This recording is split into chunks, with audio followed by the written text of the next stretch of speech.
Over the years, many young musicians have dreamed about playing on a stage with a rock and roll legend. That dream probably began the first minute they started playing an instrument.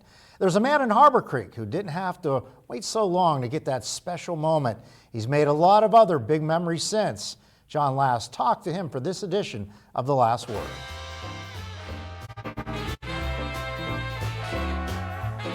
A few months ago, I told you about a man who, as a teenager, had to decide whether or not to pursue a career on the pro golf tour. Well, today, I want to introduce you to a man who had a similar decision to make as a kid. Not about golf, but about music.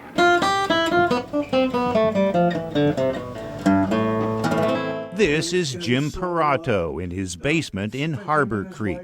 He's showing me just some of the guitars he has collected throughout his life. Jim is now 81. He started playing the guitar at age 14 when four brothers in his hometown of Meadville wanted him to join their band. The guys needed someone to play the bass guitar. They taught Jim how to play. The only reason they wanted me is I mentioned I had $1,200 in the bank.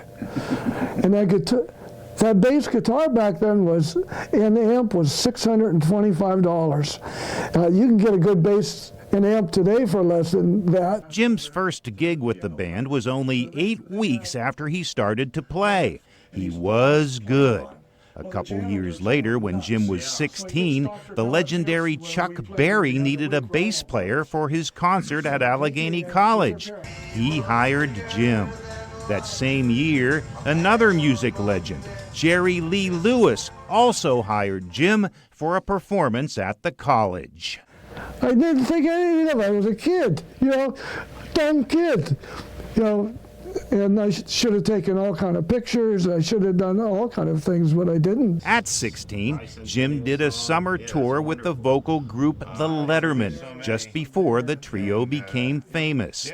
He played the guitar as the group sang. When he returned, Jim still played local gigs with his band from Meadville.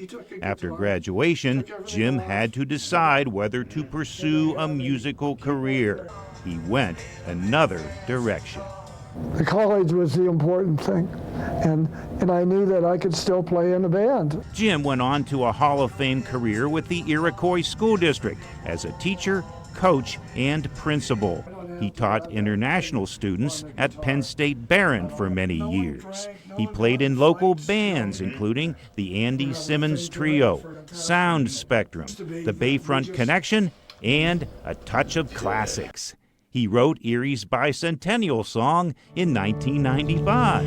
I'm so glad I live in Erie. Jim played on stage with superstars, but he has no regrets staying here, playing his guitar. With the last word in Harbor Creek, John Last, Erie News Now.